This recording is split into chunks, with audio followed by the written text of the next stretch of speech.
Hello everyone, कैसे हो आप सब। आई होप आप सब लोग अच्छे होंगे। तो भाइयों, एक लंबे टाइम के बाद मैं आ गया हूँ वापस एक नए जोश, एक नई एनर्जी के साथ। और आज की वीडियो में हम बात करेंगे समर 2025 के बारे में। As you all know, spring 2025 में बहुत सारे अच्छे शोज आए। और अगर तुम्हें लगता है कि स्प्रिंग 2025 बिल्कुल हाईलाइट था इस पूरे ईयर का, तो तुम बहुत गलत हो। सबसे बड़ा हाईलाइट आने वाला है अब समर 2025 में। इसमें भी बहुत ज्यादा अच्छी चीजें हैं जो तुम्हें देखने में बहुत ज्यादा मजा आएगा। So here are my personal top 10 anticipated anime, जिन्हें जरूर मैं तो देखूंगा ही देखूंगा, और मैं चाहूंगा कि तुम लोग भी उसे जरूर देखो। So without any further ado शुरू करते हैं वीडियो को। So first one we have Togen Anki, जो आ रहा है 11th of जुलाई को। फाइनली एक लंबे टाइम के बाद कुछ फ्रेश देखने को मिला है, एक डीमन स्लेइंग एनिमे जो अपनी स्टोरी के दम पर इम्पैक्ट क्रिएट करता है। इस एनिमे की स्टोरी फॉलो करती है शिकी को, जो असल में एक ओनी होता है, मतलब डीमन, और वो अपनी डिमोनिक पावर्स को एक्टिवेट कर लेता है ड्यू टू सर्टेन कंडीशंस। और इसके बाद वो डीमन और डीमन स्लेयर, इन दोनों के कॉन्फ्लिक्ट के बीच में फंस जाता है। ये एनिमे स्टोरी के साथ साथ वेंजेंस और कॉन्फ्लिक्ट जैसे थीम्स को भी डिस्कवर करता है बिटवीन ओनी यानी डीमंस एंड डीमन स्लेयर्स, जिन्हें इस एनिमे में मोमोतारो भी कहा जाता है। So if you are someone जो डीमन स्लेयर देखकर बोर हो चुका है, जिसमें मेजर पोर्शन एनिमेशन का ही है, और कुछ डार्क देखना चाहते हो, तो this anime is for you. On second we have Gachiakuta, जो आ रहा है इन जुलाई 2025। प्रॉपर डेट अभी तक मेंशन नहीं है, पर जब भी आएगी आई विल लेट यू नो। तो भाइयों, पर्सनली मैं इस एनिमे के लिए बहुत ज्यादा एक्साइटेड हूँ। एक बहुत ही लंबे टाइम के बाद इसको एनिमेट किया जा रहा है। मैंने मांगा ऑलरेडी पढ़कर देखी है and it is damn good. इस एनिमे की स्टोरी फॉलो करती है हमारे रूडो को, जिसको उसी के शहर वाले एक कचरे के गड्ढे में फेंक देते हैं। अब गड्ढे में गिरने के बाद उसे यहाँ पर एक नई ही दुनिया देखने को मिलती है, और देखना काफी ज्यादा इंटरेस्टिंग होगा। क्या रूडो फिर से अपने शहर वापस जा पाएगा इस गड्ढे को क्रॉस कर, या फिर वो यहीं पर रह जाएगा। इस एनिमे की सबसे खास बात है इसका आर्ट स्टाइल और इसका पावर सिस्टम, जो एनिमेशन में देखने में और ज्यादा मजा आएगा। सो पुराने शोज को छोड़ो and give this one a try. I am sure you will love it. On number 3 we have My Dress Up Darling Season 2, जो फाइनली रिलीज होगा in the mid of July। अब एक लंबे टाइम के बाद मारीन किटागावा और गोजो फिर से हमें स्क्रीन पर दिखेंगे, जिसको देखने के लिए मैं बहुत ज्यादा एक्साइटेड हूँ। अब जिन लोगों ने सीजन 1 नहीं देखा, मैं तुम्हें थोड़ा सा ग्लिम्स दे देता हूँ कि आखिर स्टोरी में है क्या। तो स्टोरी में दो लोग हैं, first one is Gojo and second one is Marin Kitagawa. अब गोजो जो है वो हीना डॉल्स बनाता है, लेकिन स्कूल में वो इन चीजों के बारे में किसी को नहीं बताता, क्योंकि उसे सोशल ट्रॉमा होता है। एंड देन ही मेट मारीन किटागावा, एक आउटस्पोकन और बहुत ही ज्यादा चिल लड़की। वो गोजो के टैलेंट को पहचानती है और उसे अपने साथ काम करने का ऑफर देती है। And because of that Gojo भी धीरे धीरे अपना कॉन्फिडेंस गेन करता है एंड उनके बीच में रोमांटिक टेंशन बढ़ती जाती है। इस एनिमे की सबसे खास बात है इसकी एनिमेशन और इसकी स्टोरी। ऑनेस्टली बताऊं तो मैं रोमांटिक एनिमे ज्यादा नहीं देखता, लेकिन this one is a exception, क्योंकि यहाँ पर स्टोरी और जो कैरेक्टर डिजाइन है वो बहुत ज्यादा अच्छा है, और स्टोरी भी काफी ज्यादा सटल लगती है। इसके अंदर रोमांस भी है, वो ओवर द टॉप नहीं लगता, वो भी काफी ज्यादा अच्छा लगता है देखने में। और सीजन 2 की बात करें तो इन लोगों ने एनिमेशन पे भी बहुत ज्यादा अच्छा काम किया है। So if you are someone जिसने सीजन 1 ही नहीं देखा माय ड्रेस अप डार्लिंग का, जाओ देखो। हिंदी में भी अवेलेबल है, इंग्लिश में भी अवेलेबल है, जापानीज में भी अवेलेबल है। अभी जाओ और देखो।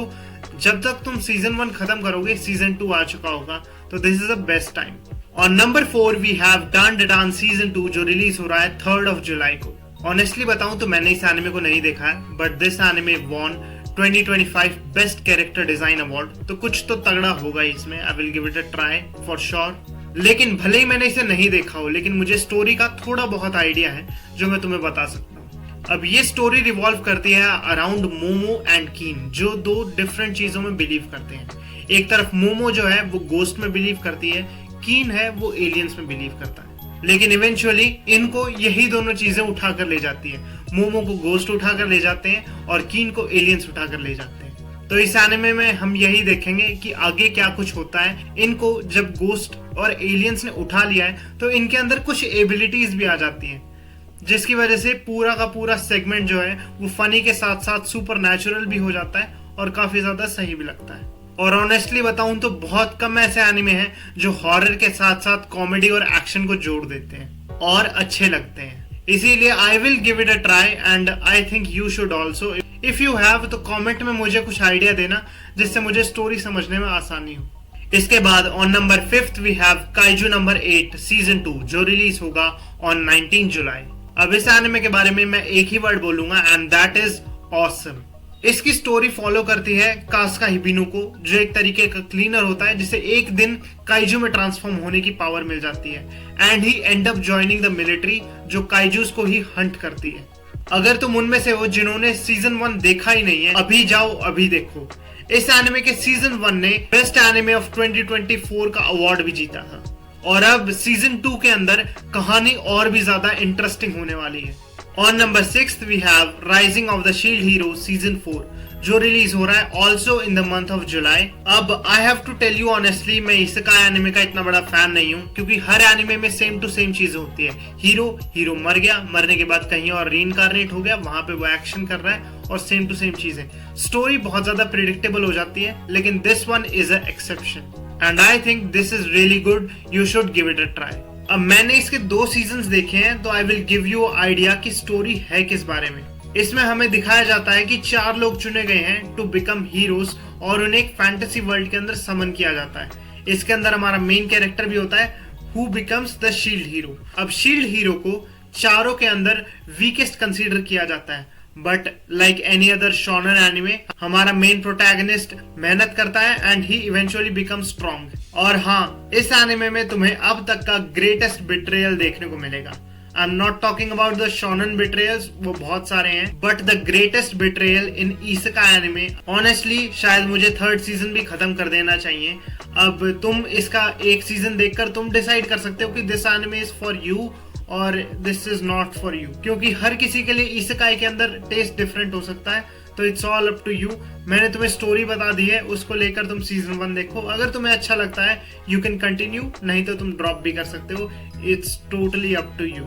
इसके बाद on number 7 we have Sakamoto days season 1 part 2 जो रिलीज होगा ऑन 14 जुलाई। अब भाई एक प्रथा चल पड़ी है कि एक पूरे सीजन को लो, उसे 2 इक्वल सेगमेंट्स में बांट दो, पार्ट 1 को अब दिखा दो और पार्ट 2 को बाद में दिखा देना, which I think is a good strategy to build hype, लेकिन नॉट फॉर मी। अब जिन लोगों ने सीजन 1 नहीं देखा, मैं तुम्हें थोड़ा सा प्लॉट का आइडिया दे देता हूँ। तो होता क्या है कि इसके अंदर हमें साकामोटो की स्टोरी दिखाई जाती है, जो एक लेजेंडरी हिटमैन होता है अपने टाइम का, लेकिन अब वो रिटायर होकर अपना सब कुछ पीछे छोड़ चुका है और एक नई शुरुआत करता है by opening a convenience store. और वहां पर वो अपनी फैमिली के साथ हैप्पीली टाइम स्पेंड कर रहा होता है, but eventually his past caught up to him और अब उसे बहुत ज्यादा प्रॉब्लम्स देखने को मिल रही हैं। So he has to protect his family, at the same time वो अपनी लाइफ को नॉर्मली जीना भी चाहता है। What I like about this anime is it's animation. उसके साथ साथ स्टोरी भी ठीक है, यूनिक कॉन्सेप्ट है, कॉमेडी को बहुत ज्यादा अच्छे से ब्लेंड कर रखा है और side characters are also very good. So जिसने भी सीजन 1 नहीं देखा, अभी शुरुआत करो, धीरे धीरे देखो और इवेंचुअली तुम कॉट अप कर लोगे, फिर पार्ट 2 भी देख लेना। और अगर तुम मेरा पर्सनल ओपिनियन लो तो I think this anime is not the greatest but a decent pick. इसके बाद up next on number 8 we have doctor stone science future part 2 also releasing in the month of July. When it comes to story और concept तो मैं बोलूंगा कि हाँ, this one is damn good. इसमें हमें स्टोरी दिखाई जाती है अबाउट सेनकू, एक साइंस प्रोडिजी जो पूरी सिविलाइजेशन को वापस स्क्रैच से बिल्ड करने की कोशिश करता है। जब धरती पे सारे लोग मिस्टीरियस तरीके से पत्थर में बदल जाते हैं, सेनकू इज द वन जो इवेंचुअली एस्केप करता है and he start to build everything up from scratch. The best thing about this anime is ये एंटरटेनमेंट के साथ साथ हमें नए एपिसोड्स के साथ साथ कुछ नई चीजें भी सिखाता है। And if you are someone जिसे साइंस में इंटरेस्ट है तो I think this anime is for you. On number 9 we have rent a girlfriend season 4 जो रिलीज हो रहा है ऑन 4th ऑफ जुलाई। अब आई नो तुम लोग भी मेरी तरह फंसे हुए हो, तुम हर बार एक्सपेक्ट करते हो मेरी तरह कि कुछ ना कुछ तगड़ा होगा इस सीजन में, थोड़ी प्रोग्रेस देखने को मिलेगी, लेकिन हर सीजन एक ट्रैप की तरह होता है। लेकिन क्या करें, फंस गए तो फंस गए। बस हाँ, हर सीजन हमें चीजूरू देखने को मिल जाती है तो उसी से काम चला लेते हैं। बाकी जिन लोगों ने सीजन 1 नहीं देखा और उन्हें लग रहा है कि क्या बात चल रही है, so it is very good यार, तुम लोगों ने नहीं देखा, क्योंकि एक बार तुम देख लोगे तुम्हारी हालत भी मेरी तरह हो जाएगी। बाकी स्टोरी कुछ ज्यादा एक्सप्लेन करने की जरूरत नहीं है क्योंकि नाम काफी है, थोड़ा सेल्फ एक्सप्लेनेटरी है, तो खुद ही देख लो, खुद ही समझ लो। चलो फिर भी आदत से मजबूर हैं, इस सीजन को भी जरूर देखेंगे वही एक्सपेक्टेशन के साथ। एंड आई नो तुम में से बहुत लोग होंगे मेरी तरह जो फिर से इस सीजन को देखेंगे कुछ ना कुछ एक्सपेक्ट करने के लिए कि हाँ अब कुछ इंटरेस्टिंग होगा, अब कुछ इंटरेस्टिंग होगा। इसके बाद on number 10 we have the summer Hikaru dies. अब इसकी कोई ऑफिशियल रिलीज डेट तो नहीं है, but the only thing that is confirm कि ये समर 2025 के अंदर आ रहा है। जब भी इसकी रिलीज डेट कंफर्म होगी I will let you know. अब this is a new concept anime जो मेरे लिए तो नहीं है, लेकिन just for the sake of number 10 में ये चीज कर रहा हूँ क्योंकि टॉप 9 थोड़ा सा अजीब लगता है मुझे सुनने में। इसके अंदर हमें स्टोरी दिखाई जाती है अबाउट योशिकी, जिसके फ्रेंड हिकारू की डेथ हो चुकी है मिस्टीरियस तरीके से, और अब एक कोई और आइडेंटिटी आकर उसकी फिजिकल फॉर्म ले लेती है। और अब इनके बीच में क्या कुछ चीजें होती हैं, क्या कुछ इनके रिलेशनशिप में प्रॉब्लम होनी स्टार्ट होती है, वो सब हम इस एनिमे में देखेंगे। तो देख लो यार, if you are someone who is into bromance तो तुम ये देख सकते हो, नहीं तो just for the sake of story ये चीज देख सकते हो। आई होप कॉन्सेप्ट थोड़ा अजीब हो सकता है, लेकिन क्या पता स्टोरी अच्छी निकल जाए, but I am definitely skipping this one. तो ये थे मेरे टॉप 10 मोस्ट एंटिसिपेटेड एनिमे जिन्हें मैं तो जरूर देखूंगा। बाकी तुम लोग कमेंट्स करके बता सकते हो तुम किस एनिमे के लिए एक्साइटेड हो, और वीडियो को एक लाइक कर देना और चैनल को सब्सक्राइब कर देना, अपने किसी दोस्त के साथ भी शेयर कर देना जिससे इन एनिमे के बारे में पता लग जाए। और मैं मिलता हूँ तुमसे नेक्स्ट वीडियो में। Until then, this side Sahil signing off. Thank you so much.